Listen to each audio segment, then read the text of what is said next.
1 Pedro, capítulo de número 1, verso de número 18 diz: sabendo que não foi coisas corruptíveis como prata ou ouro que fostes comprados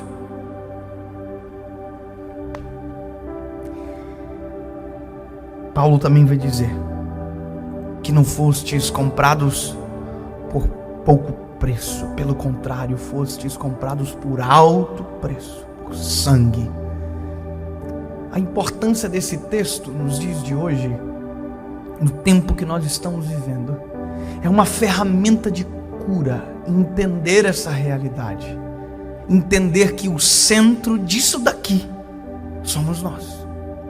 Eu já vou explicar melhor, porque se eu deixar mal explicado, você pode assumir essa compreensão de maneira diferente. Eu vou dizer uma palavra e eu vou dizer daqui a pouco melhor, vou justificar. Você é o centro de tudo isso que eu vou dizer agora. Você é o centro dessa palavra. Acalma o coração para não judiar da sua mente, mas você é o centro disso aqui. Aí você vai dizer: pastor, mas o evangelho, ele é teocêntrico. E eu não estou dizendo que não é. Deixa eu te contar uma coisa.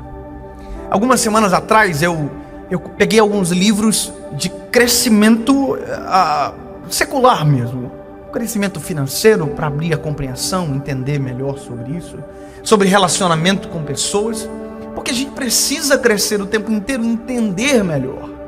E sabe, um dos livros que eu li, um livro que fala sobre relacionar-se com pessoas, amar pessoas, abraçar pessoas, parecia muito mais que eu estava lendo a Bíblia do que um livro escrito por um autor qualquer. E à medida do ponto que eu li aquele livro, que é secular, não é um livro teológico, não é a Bíblia, eu ficava pensando: meu Deus, mas tudo isso daqui já está na Bíblia. Tudo isso daqui já faz parte da nossa realidade, a gente já sabe. E aí eu entendi uma coisa: é o princípio dos livros de autoajuda. Tudo que está escrito a gente já sabe, só precisa ser lembrado. É como se tivesse tudo lá dentro e a gente precisasse ser ativado. Quer ver uma coisa? Quem é que não sabe que olhar nos olhos passa confiança? E por que a gente não olha mais nos olhos hoje? Já parou para pensar que nós não olhamos mais nos olhos das pessoas? Que a gente aprendeu a falar de cabeça baixa?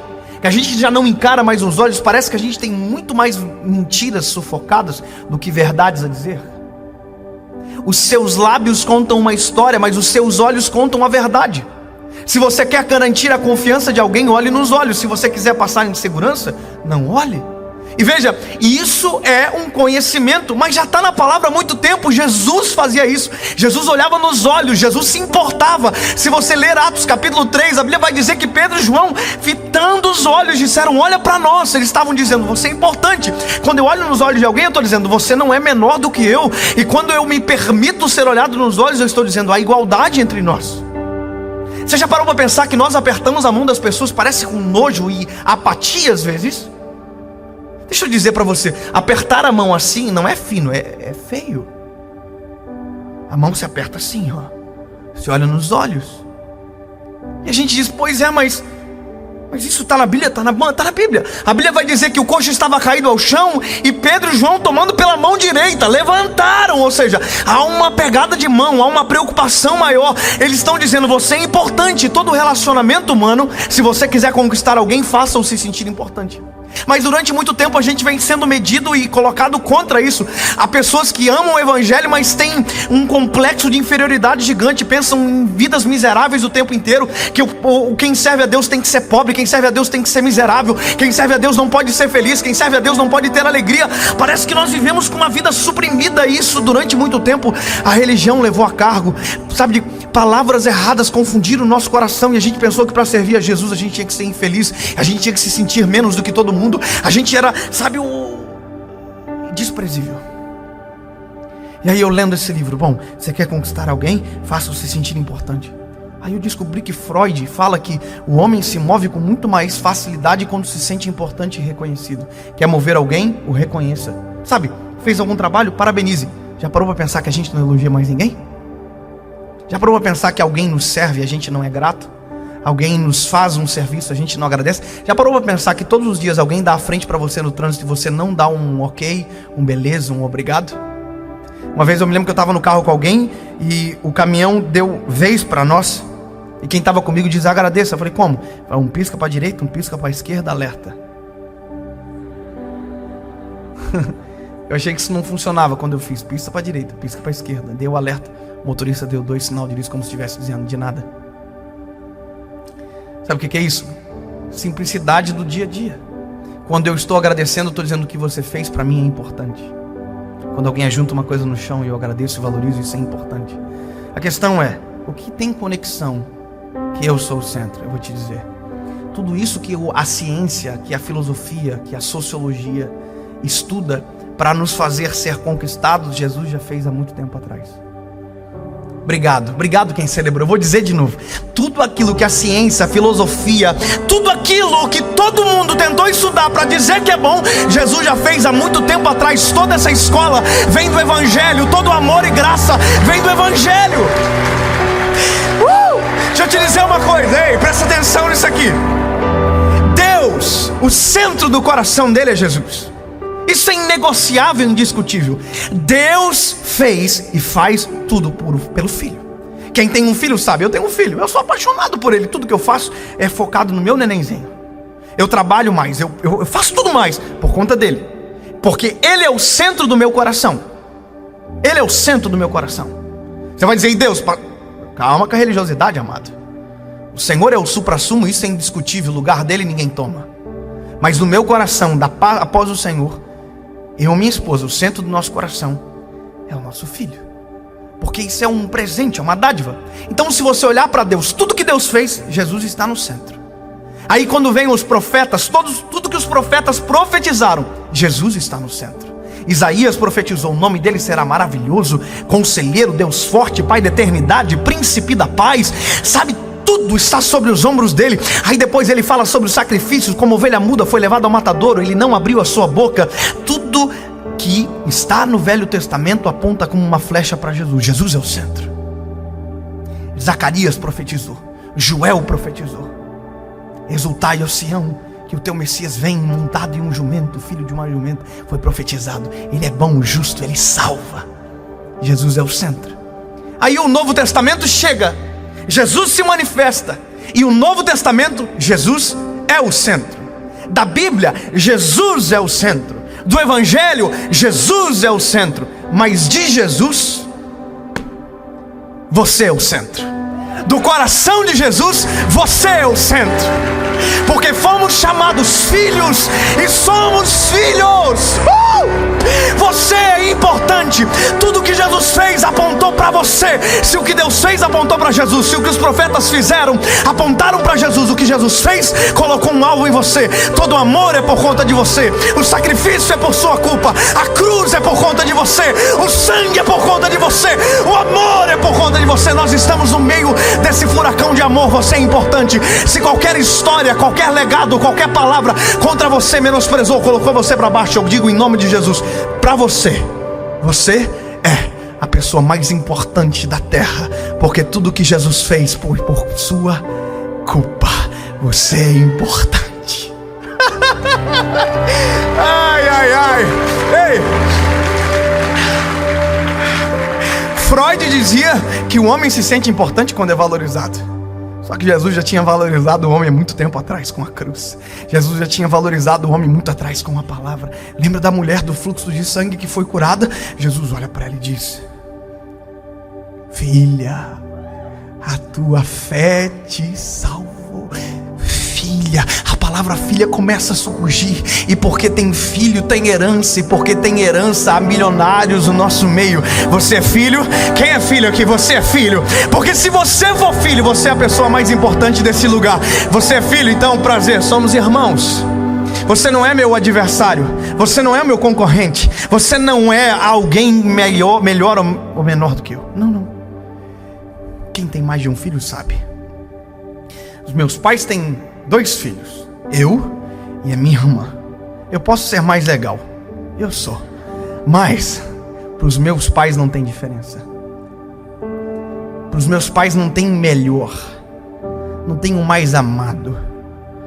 Tem os filhos. E filhos são importantes. Agora tem um limite. O meu pai me ama. Ah, me ama. Eu sou um bom filho. Eu sou bonito. Os meus pais me amam. A minha esposa me ama. Eu amo ela também. Mas ela não pode fazer me sentir tão importante como Jesus me fez.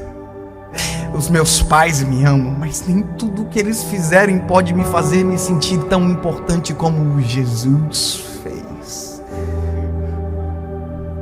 Nenhuma palavra lançada contra você pode lhe inferiorizar perante de um amor tão perfeito como o dele. Sabe qual é o sentimento que precisa ser resgatado no seu coração para você se sentir importante? Filho. Pastor, mas eu moro na favela. Você é filho? Mas eu não tenho onde pisar, eu não tenho nada. Você é filho? Mas começa a agir como filho. Começa a agir sendo importante. Se sinta importante. Se sinta relevante. Você não precisa de um meu elogio. Claro que se eu ver e puder dar, eu darei. Mas o maior elogio feito por você já foi dado na cruz do Calvário.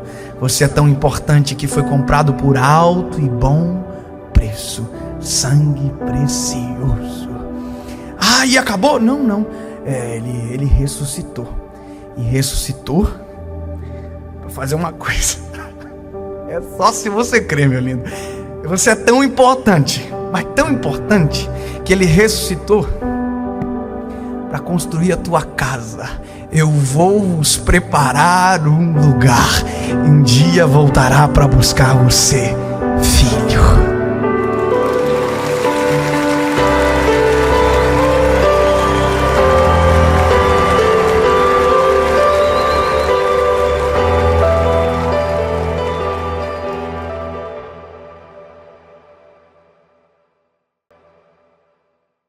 Fala, meu lindo!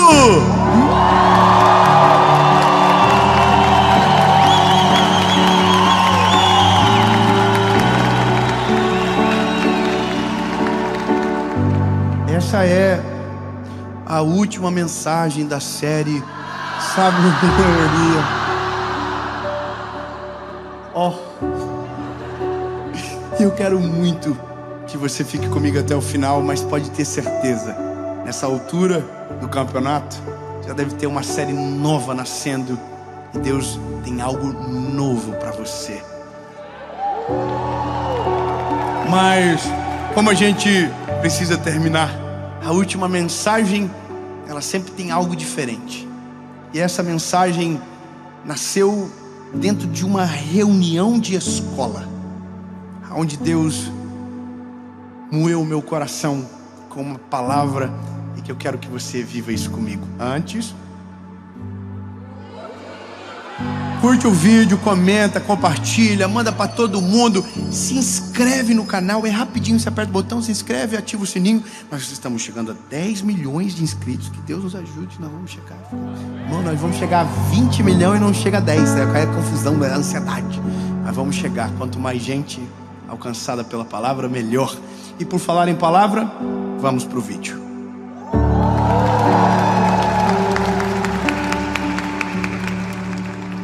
Atos, capítulo 3. Pedro e João estavam subindo juntos ao templo na hora da oração. Estava sendo carregado um homem coxo desde o ventre de sua mãe, o qual diariamente colocava-se à porta do templo, chamada Formosa, para pedir esmolas aos que passavam. Interessante falar sobre paciência usando um milagre, mas você vai entender. Eu não sei qual é a melhor forma de começar de verdade. Se eu conto o milagre ou conto o porquê falar sobre esse milagre quando se trata de paciência. Talvez seja interessante ou melhor a gente falar como nasceu. Não. Será? Bom, não sei você, mas paciência é uma coisa difícil. É um pouco extinta da nossa geração. Que a gente foi perdendo à medida que o mundo ficou tudo muito rápido. internet e tudo isso que você já sabe, que deixou a gente muito acelerado. Áudio, 2 vezes. 5 minutos, ouve em 2,5. Isso é uma bênção de Deus. E a gente aprendeu a fazer o nosso cérebro ouvir em 2 vezes. E se inventarem 4, a gente vai dar conta. Porque a gente está sem paciência, não é verdade? O problema é que a ausência de paciência faz a gente tomar decisões e agir de um jeito que, de uma certa forma, tira o amor da receita. A ausência de paciência me faz colocar uma velocidade no outro que às vezes nem eu estou apto ainda.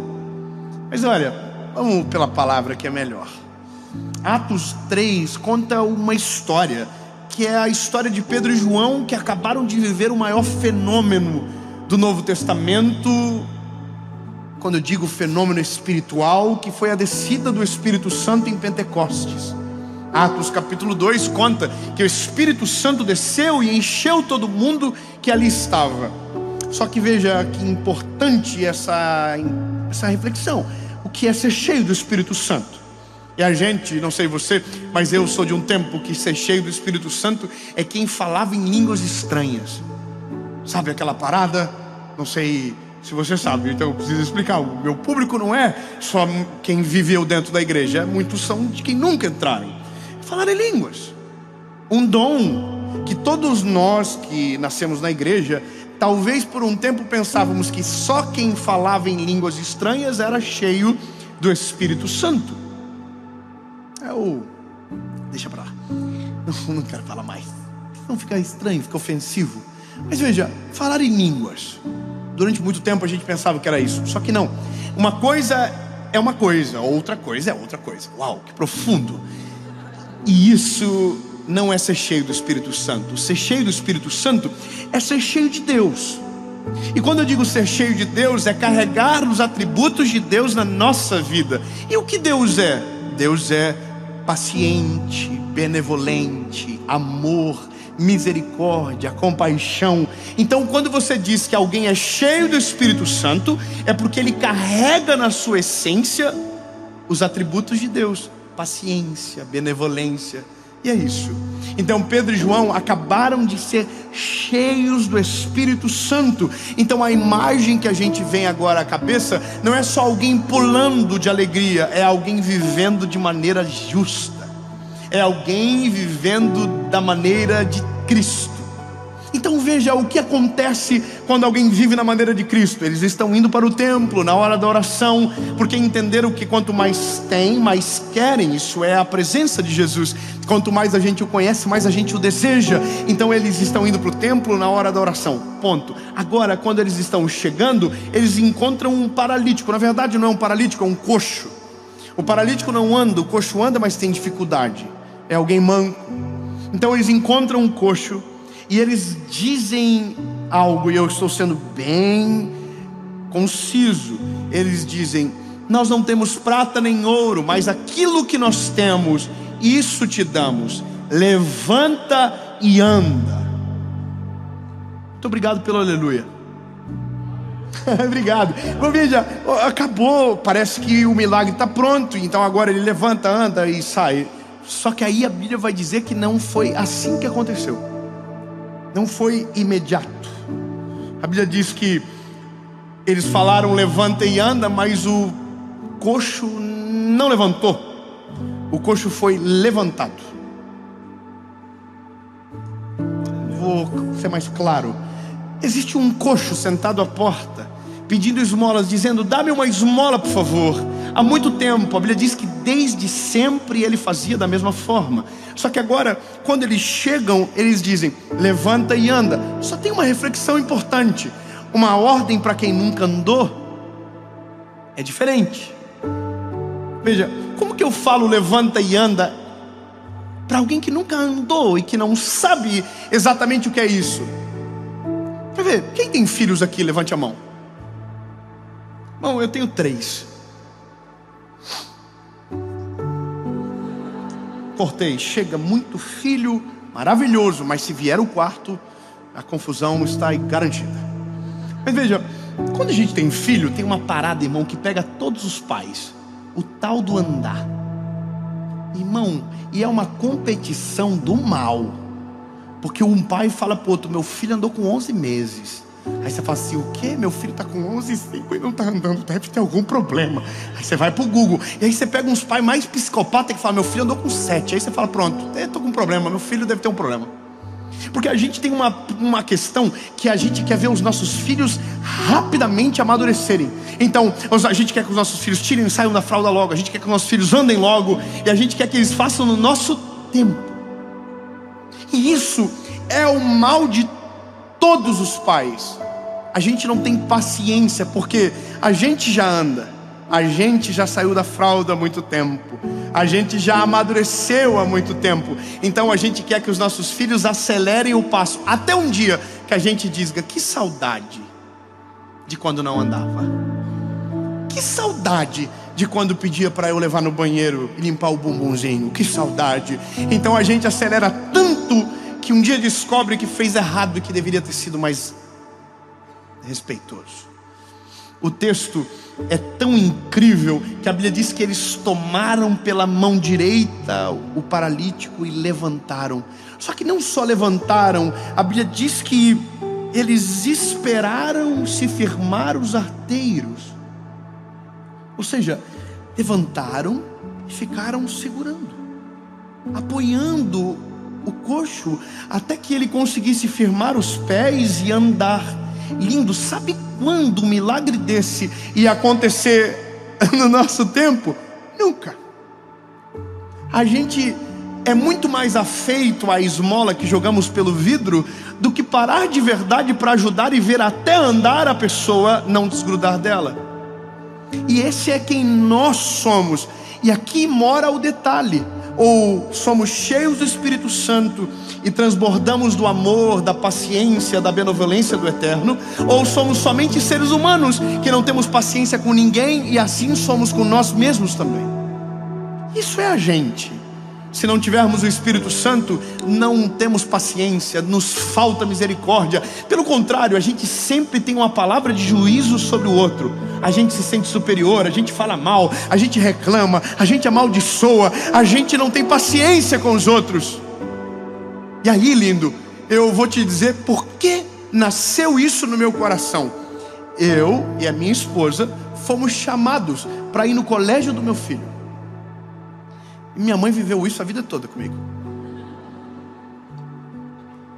Cansei de só vem com acompanhado dos pais. Nossa, irmão, eu fui isso com 17 anos, estava profissional já. Estava no ensino médio, um marmanjo, minha mãe sentada na secretaria e eu entrando com cara de glúteo na sala para pedir perdão para a professora. Aí eu fui pela primeira vez para uma reunião sobre um dos meus filhos. Sentei na reunião. Na verdade, começou um dia antes da reunião. Um dia antes da reunião, um professor me abordou e falou: precisamos falar sobre ele. E aí ele falou: vamos marcar uma reunião. Eu, como não tenho paciência, falei: me fala agora, me dá um release, me fala, por favor, alguma coisa, senão eu vou morrer, eu não vou conseguir nem dormir. E aí o professor falou para mim: não, é porque ele está com um pouquinho de déficit de aprendizagem. Ele não está prestando atenção, ou às vezes presta e parece que não capta. E eu estou ouvindo. E ele falou mais, ele falou: e às vezes ele está brigando com os amiguinhos. E não é que a gente às vezes não vê, mas aí os amiguinhos dizem, a gente não sabe o que está acontecendo, se ele está ficando nervoso por alguma coisa. E aí, irmão, eu já estava assim, ó, olhando para o carro, vendo ele lá, e ele já mudou o semblantezinho dele na hora. E aí no dia não foi só de um, foi de dois, irmão. Os dois estavam com a pá virada no dia. Veio reclamação do outro também. E aí eu entrei no carro, o mais novinho falou: o que foi, pai? Eu falei: nós vamos falar quando chegar em casa. Irmão, eu gerei um pavor neles. Então a gente chegou em casa, eu já chamei o pequenininho, falei: seguinte, aconteceu isso. E falei: você está de castigo, tirei tudo que não era para tirar naquele dia, já tirei também. E aí chamei o outro mais velho e falei isso, aquilo. Tirei o iPad, ninguém vai ter mais tela agora durante o dia. Acabou o desenho, acabou tudo. Irmão, e aí fui para a reunião no outro dia. Não tinha nem conseguido a reunião não. E aí eu cheguei na reunião e aí tinha uma mulher muito preparada que começou a contar o que estava acontecendo. E aí, irmão, eu estava assim, ó, preciso falar o que eu fiz. Mas daí eu pensei, não vou falar o que eu fiz, vou falar o que eu vou fazer. Pegou? Aí, irmão, ela contou tudo, eu falei, eu sei o que eu vou fazer. E aí comecei a falar o que eu fiz, dizendo que ia fazer, entendeu? E aí, irmão, ela só fez assim, ó, não faz isso não.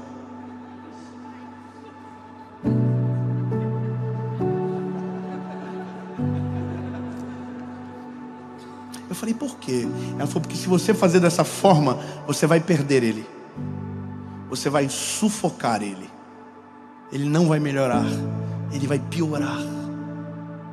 Lindo. Aquela professora falou aquilo para mim.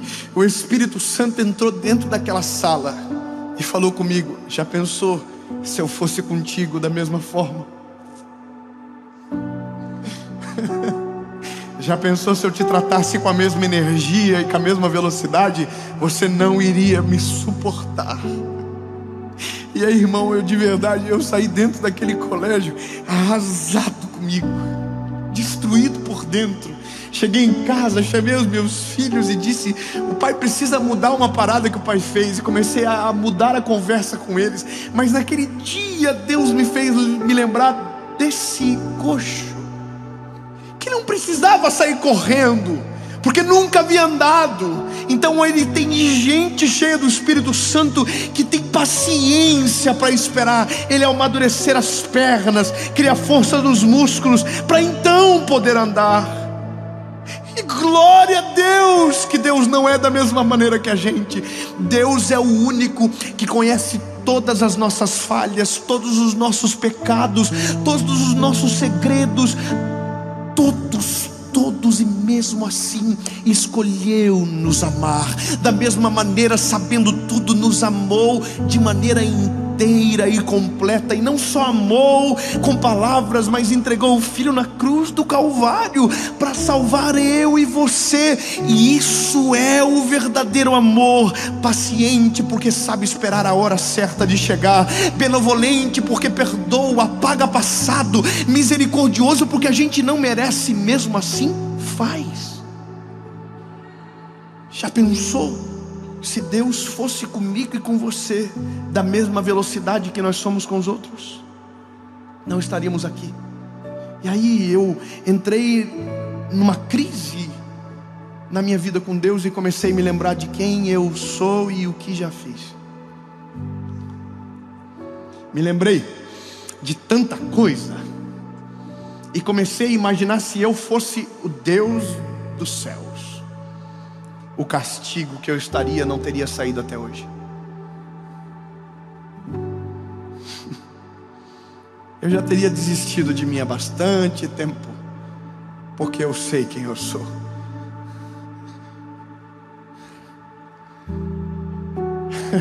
Sabe que eu descobri naquele dia que o déficit de aprendizagem do João tinha a ver comigo, não tinha a ver com ele, tinha a ver comigo. Eu conversei com ele de um jeito que não tinha nunca conversado. Eu falei, filho, o que acontece com você? E ele me lembrou o dia que eu tentei fazer ele aprender matemática da mesma maneira que eu aprendi. E aí eu entendi, lindo, que o meu filho ele estava daquele jeitinho por conta minha. Deus sabe como agir comigo, com você. Se ele for da mesma energia que você é, ele te perde. E Deus não perde ninguém. Deus é amoroso, misericordioso. E eu sei que isso tem um grande risco de falar para você, de você ficar folgado. Mas lindo, eu vou ser claro com você. A paciência de Deus não é para te dar o direito de atrasar, mas é para que você cresça sem medo do Pai. A paciência de Deus não é aquilo que te dá o direito de fazer do jeito que você quer e Ele vai ficar esperando do jeito que Ele está. Não, não, não, não. A paciência de Deus é aquele que dá o tempo para você crescer, amadurecer e florescer, sem interromper as etapas e sem te fazer acelerar antes do tempo, sem te fazer andar antes de te deixar cair, para aprender a suportar as quedas. O Deus que a gente serve é paciente para respeitar todos os nossos processos. Lindo, eu sou o que sou hoje porque sou o acúmulo de histórias que Deus me deixou viver. Deus me deixou cair, Deus me deixou deslizar, Deus me deixou perder, Deus me deixou decidir errado. Deus foi paciente, então eu sou o acúmulo das histórias que carrego. Se Deus não deixasse, seria superficial, não teria estrutura para suportar algumas coisas. Então Deus exerce paciência, deixa a gente suportar a crise das nossas escolhas, para nos ter mais forte e caminhando com saúde. A gente perde a noção do que Deus é, porque não somos o reflexo do Pai que Ele é. E esse é o problema nosso. A palavra Pai, ela é confusa, porque todos nós tivemos um tipo de paternidade diferente. Uns, os pais foram mais presentes, outros mais ausentes, uns mais violentos, outros mais calmos, mas todos nós tivemos pais que foram falhos. E eu quero que você entenda que o dia que você for pai, se ainda não o for, você será falho em alguma coisa. Nós não somos perfeitos. Então, quando falamos da paternidade de Deus, pensando que nele existe falhas, nós estamos errados, porque o amor dele é diferente, a maneira dele proceder é diferente. Ele não corre na nossa direção para nos castigar, ele corre para nos pegar no colo. Ele não corre na nossa direção para nos machucar, ele corre para sarar as nossas feridas. Ele não vai na nossa direção para nos ameaçar e colocar contra a parede. Não, ele vai para nos perdoar, para nos dar um novo caminho, para restaurar as nossas forças, para aliviar o nosso cansaço. E esse é o problema. A gente se assusta porque se fosse nós no lugar dele seria diferente. E por isso tem tanta gente vivendo oprimida e sufocada no mundo, porque pensa que Deus age com ele da mesma maneira que ele age com os outros, e não é assim. Deus é paciente, Deus tem paciência com você, Deus teve paciência comigo. Deus esperou eu tomar vergonha na cara 19 anos da minha vida, e depois que tomei vergonha, tive que tomar mais vergonhas, e até hoje Deus está esperando coisas que eu preciso amadurecer urgente, e que ainda não amadureci. Deus está aí, estou te esperando, meu lindinho. Bora, continua crescendo, continua amadurecendo, continua dependendo de mim. Crescer e amadurecer não significa perder a dependência, pelo contrário, me faz subir todas as vezes para pregar com temor no coração, dizendo: Jesus, eu ainda preciso de ti, eu não vou crescer o suficiente a ponto de viver longe da tua presença. Senhor, eu preciso todos os dias e cada dia mais. Mas Deus espera. Lindo. Eu sei que todos nós aqui temos as nossas histórias, mas eu vou te falar uma parada: alivie a pressão que você carrega. Ô meu irmãozinho mais novo, bebê da família, bebê da casa, que acabou de chegar agora na presença de Jesus, de boa, você não precisa ter a mesma intensidade de que alguém que caminhou mais tempo do que você. E relaxa, deixa os irmãos mais velhos para lá. Sabe qual que é o nosso problema às vezes? É porque o pai é paciente e os irmãos são revoltados. Você já viu? O pai nos espera e os irmãos não deixam a gente não. Irmão, eu sou um evangelista. Meu povo meu, minha galera,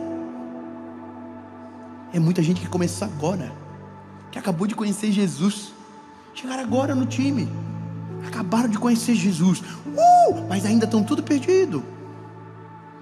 Tem uns que fazem umas coisas que só Jesus. Eu sou da galera, irmão, que faz tanta coisa que... Ai, meu Deus do céu. E tem gente que vem brigar comigo. Olha aí, ó, tá vendo? Te acompanha, mas faz umas bandidagens aí, ó. O povo gosta de confusão, irmão. O povo não tem paciência com os irmãos mais novos, não. Aí os irmãos mais velhos estão atormentando e o pai está dizendo assim: deixa ele crescer em paz.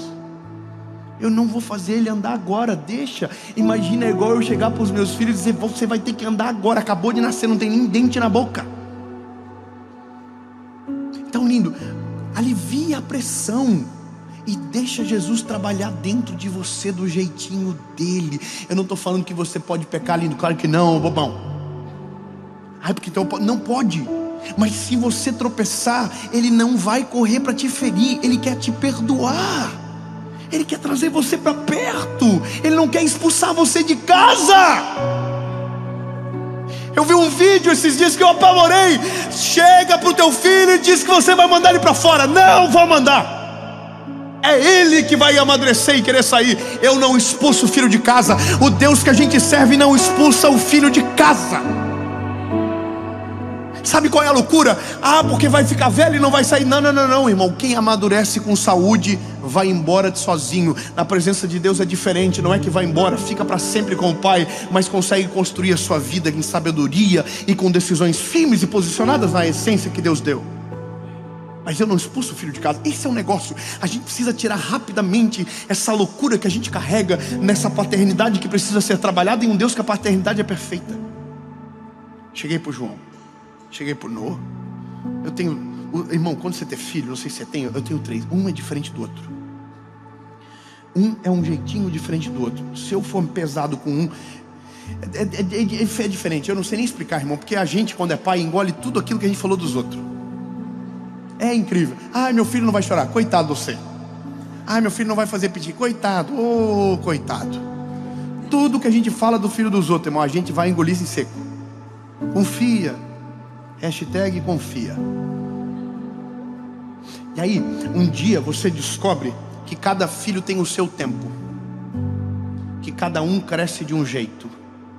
Lindo, você é igual e Deus é perfeito para saber disso tudo. Meu lindo, talvez você está casado com uma mulher, ou minha linda, você casou com um homem que acabou de conhecer Jesus. Não exija dele a mesma velocidade de amadurecimento seu. Ô irmão, não seja o irmão mais velho de alguém que fica atormentando a vida do outro. Deixa ele crescer com maturidade e sabedoria. Deixa ele crescer com calma. Não tente expor ele a perigo antes da hora. Não tente colocá-lo à prova antes do tempo. Deixa ele crescer em paz. Sabe, eu preciso falar isso para o mundo ouvir. Pare de ser chato.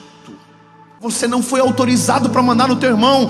Quem manda é o pai, ele é o dono da casa. Eu não deixo o João educar o Noah, é eu que vou educar ele. Deus não quer que você fique forçando a barra com os irmãos mais novos. Irmão, o maior problema da igreja do nosso tempo é quando o irmão mais velho tenta educar o irmão mais novo sem a permissão do pai. Para logo. Deixa Deus completar a obra. Deixa Deus, você andou com 11 meses, talvez ele ande com 1 ano e 1. Talvez você andou com 7, ele vai andar com 11. O problema é dele, Deus é o pai dele. Assim como é o teu. Respeite o tempo. Você falou com 2, ele vai falar com 3, e daí? Eu conheço um dos maiores cantores do Brasil, falou com 4 anos. 4 anos de idade. Foi a primeira palavra. Hoje é um dos maiores cantores da nossa nação. Deixa o tempo de cada um ser respeitado. Paciência. Por isso que eu sou apaixonado pelo Senhor Jesus, porque quando eu olho para o amor dele, eu me encontro, tenho paz e segurança para permanecer no caminho. Ele não me oprimiu, ele não me sufocou, ele me salvou, ele me amou, ele me libertou, ele mudou a minha história, ele me fez sentir amado, e por isso sou apaixonado pela vida e pelo amor do meu Senhor Jesus. Então, lindo, eu não estou falando que você tem que correr na mesma velocidade que eu só quero que você saiba, ouça o teu pai. Ouça ele. A melhor coisa da vida é quando a gente ouve ele. Nada é melhor. Ouça ele. Lindo, fica tranquilo. O Senhor vai fazer algo lindo na tua vida. Ei, relaxa. Jesus conhece a gente, bonitinho, tudo, amor. Eu não sei porque gostou de nós. Meu Deus, irmão, você é ruim, irmão. Você é ruim, hein? Você é ruim. Eu, sangue de Jesus. Se você fosse se contratar, você não se contratava. Eu jamais, irmão, eu sei o problema que eu sou. Jesus não só chamou nós, mostrou amor dando a vida do Filho na cruz. Então, a gente tem que aprender logo. Ele está dando tempo, Ele consegue esperar, mas não esperando você na libertinagem, mas no desejo de amadurecer. Tem gente que pensa que a graça é o direito de pecar. Não, irmão. A graça é o poder de ser perdoado. Olha que poderoso. O Senhor nos dá a chance de sermos renovados. Chamei o João, falei: filho, desculpa o pai. O pai quer te pedir perdão. Porque o pai, quando tinha a tua idade, teve o mesmo problema. Aí ele falou para mim: o pai? Eu falei: aham. E os filhos? O pai foi igual a você. Sabe por que Jesus veio para o mundo e morreu na cruz no nosso lugar e viveu a nossa vida?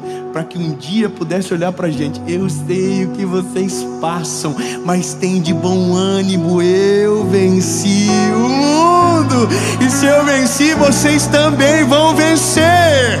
Você pode celebrar o nome de Jesus por isso, meu lindo?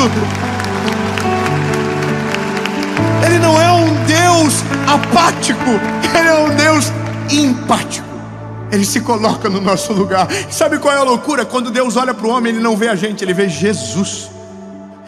É o padrão perfeito. Como não amar esse evangelho? Como não amar? Como não olhar com misericórdia para o meu irmão mais novo, sabendo que já passei o que ele passou? E é isso que o evangelho faz. O evangelho traz para dentro de mim a natureza de Deus. O Pedro e o João estão esperando o coxo levantar. Estão com o ombro debaixo dele.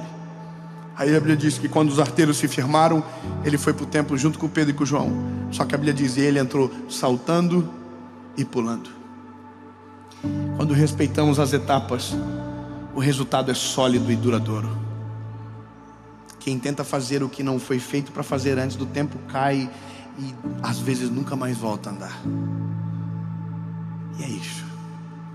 O João está aprendendo a contar, está aprendendo a ler, está aprendendo as palavras. A gente vai tomar banho juntos. Eu falo: filho, escreve o nome do pai no box. Daí ele começa: é assim, pai? Fala: é assim. Segue, tá escrevendo. E aí quando ele termina, a gente faz uma festa.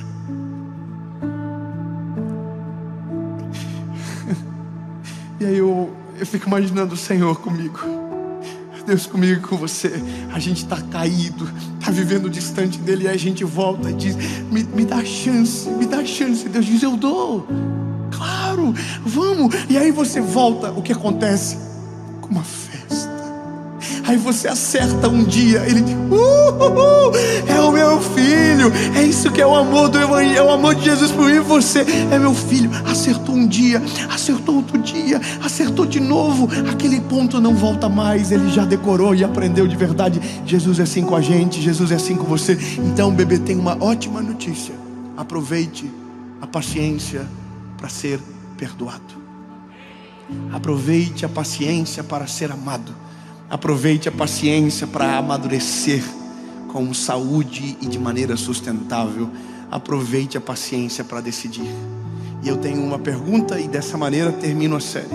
Você que nunca entregou a sua vida para Jesus, Ele teve paciência para te esperar até agora. Chegou a hora, meu lindo. Ah, mas eu acredito em tudo. Então esse é o problema.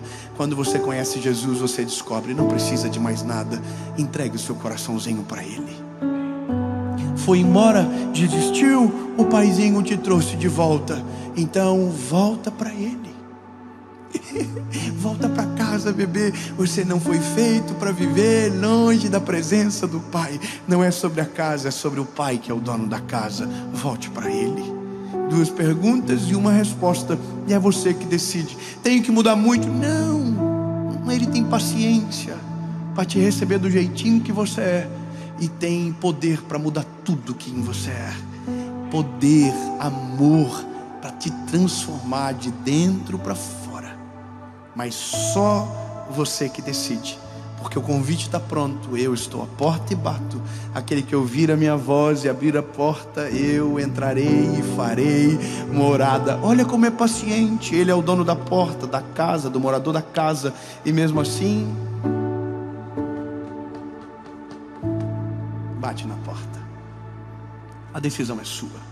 A decisão é sua. Eu vou contar até 3. Se a sua decisão for sim, você levanta a mão e a gente vai fazer a maior festa que esse lugar já viu. 1, 2, 3. Levante a mão se você está tomando essa decisão.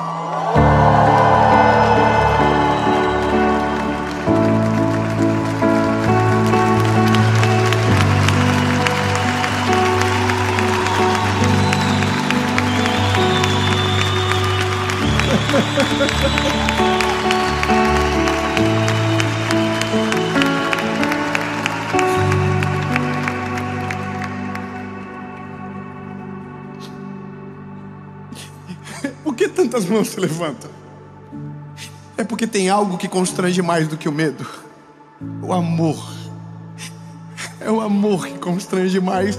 Nada é mais poderoso do que o amor. O amor vence o medo, lança fora, transforma, muda o homem, constrange a ponto de nos fazer melhorar sem dores. O João está melhorando sem dores, o Noah está melhorando sem dores, e eu só tive as dores das crises que escolhi, porque o Pai sempre quis um plano perfeito, assim como quer para você. Sua decisão é sim, sua decisão é sim. Você vai repetir comigo uma oração, palavra após palavra, e aí fechamos a série Sabedoria. Diga comigo: Senhor Jesus, eu reconheço que sou falho e pecador. Me perdoa pelos meus pecados. Apaga o meu passado e escreve uma nova história. Eu nunca mais serei o mesmo. A partir de hoje, eu sou propriedade única e exclusiva sua, em nome de Jesus.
I smile.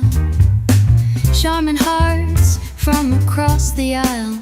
You said I'm just here for the ride, but your eyes were begging for sugar on the side. Sugar on the side, just a little taste. No need to rush, no need to waste. You stir me up with that sweet reply. Baby, you're my sugar on the side.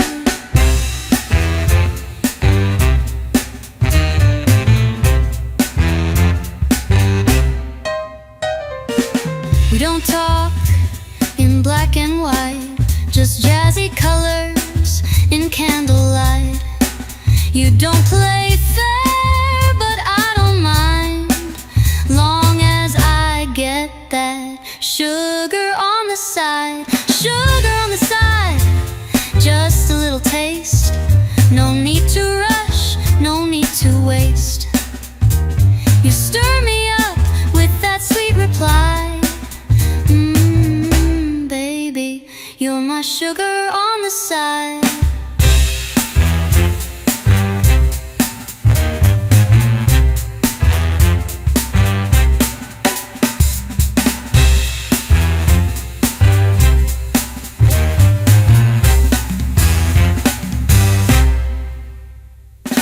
Side of tea on the radio tells you sat with me, I gotta sing to froze. Amid a Pearson's into his clear, and I bake my heart and I make my feathers skill. Sugar on the side, just a little taste.